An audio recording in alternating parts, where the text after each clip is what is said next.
a União Soviética teve lá atrás. A União Soviética não conseguiu isso daí, acompanhar, os gastos eram exorbitantes para a realidade dela, acabou se afundando. A Europa hoje passa por dificuldades econômicas também, mas principalmente por causa de inovação.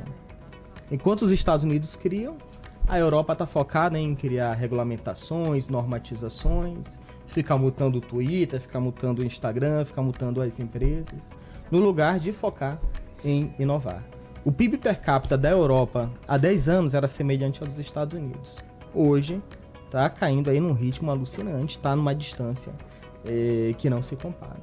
Então, provavelmente o que a gente vai encontrar é uma Europa colapsando economicamente por falta de inovação, por falta de liberdade.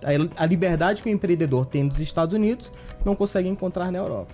E ele vai encontrar depois na Ásia, empresas, por exemplo, químicas, de tecnologia, estão tirando as suas fábricas da Alemanha, da França, para colocar na Ásia, por exemplo.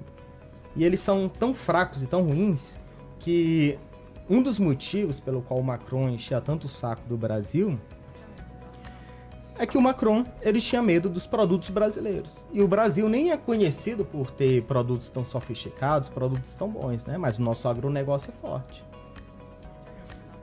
E durante muito tempo o Macron ele tentou, principalmente durante o governo Bolsonaro, impedir que o acordo entre a União Europeia e o Mercosul fosse adiante. Porque com isso os produtos brasileiros entrariam na França e prejudicariam em última instância os produtores franceses que são eleitores do Macron. O Macron ele não poderia simplesmente falar não quero produtos brasileiros no Brasil, ficaria ruim, né? Ficaria chato. O Brasil é um país protecionista, um país que não quer ver competitividade.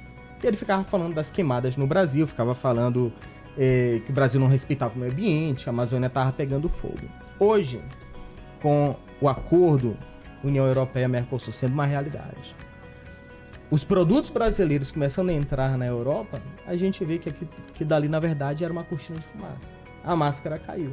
O real interesse dele, na verdade, é que os produtos brasileiros não entrassem na França. E aí, por isso que o Carrefour fez comunicado lá na França, dizendo que eles não comprariam mais carne francesa, mais carne brasileira para vender lá. E tivemos mais 2 outras empresas francesas falando a mesma coisa, que eles não comprariam produtos brasileiros. Tá? Então, a Europa, no lugar de se preocupar em inovar, avançar tecnologicamente, economicamente, para conseguir disputar com o resto do mundo, eles preferiram se fechar e estão lá, um colapso econômico que é cada vez mais evidente e iminente.